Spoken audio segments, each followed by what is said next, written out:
বিএনপির ৪৭তম প্রতিষ্ঠা বার্ষিকীর শুভেচ্ছা জানিয়েছেন নিয়ামতপুর উপজেলা বিএনপির মুক্তিযোদ্ধা বিষয়ক সম্পাদক আব্দুল মান্নান।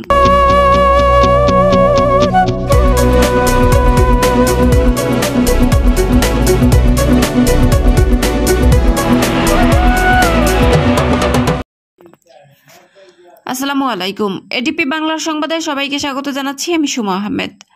নিজস্ব প্রতিনিধি শেখ রুবেল আহমেদের পাঠানো তথ্যচিত্রে দেখুন বিস্তারিত। বাংলাদেশ জাতীয়তাবাদী দল বিএনপির ৪৭তম প্রতিষ্ঠা বার্ষিকী উপলক্ষে নেতাকর্মী সহ সকলকে শুভেচ্ছা জানিয়েছেন নিয়ামতপুর উপজেলা মুক্তিযোদ্ধা বিষয়ক সম্পাদক মোহাম্মদ আব্দুল মান্নান।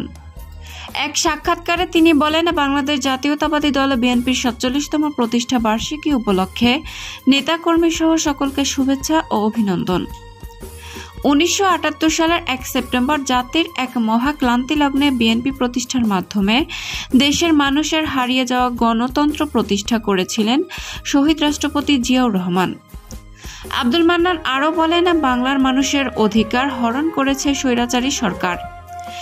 দেশের সাধারণ মানুষের অধিকার প্রতিষ্ঠার আন্দোলন করতে গিয়ে বিএনপির চেয়ারপারসন ও ৩বারের সফল প্রধানমন্ত্রী বেগম খালেদা জিয়া আজ জালিম সরকারের ষড়যন্ত্রের শিকার হয়ে বিনা অপরাধে মিথ্যা মামলায় কারাগারের অন্ধকারে প্রকোষ্ঠ দিন কাটিয়েছেন দীর্ঘদিন। তাই আজকে প্রতিষ্ঠা বার্ষিকীর এই দিনে আমাদেরকে শপথ নিতে হবে গণতন্ত্র প্রতিষ্ঠা করা, আর সে লক্ষ্যে সকলকে ঐক্যবদ্ধভাবে আন্দোলন সংগ্রামে ঝাঁপিয়ে পড়তে হবে। সকলকে প্রতিষ্ঠা বার্ষিকীর শুভেচ্ছা।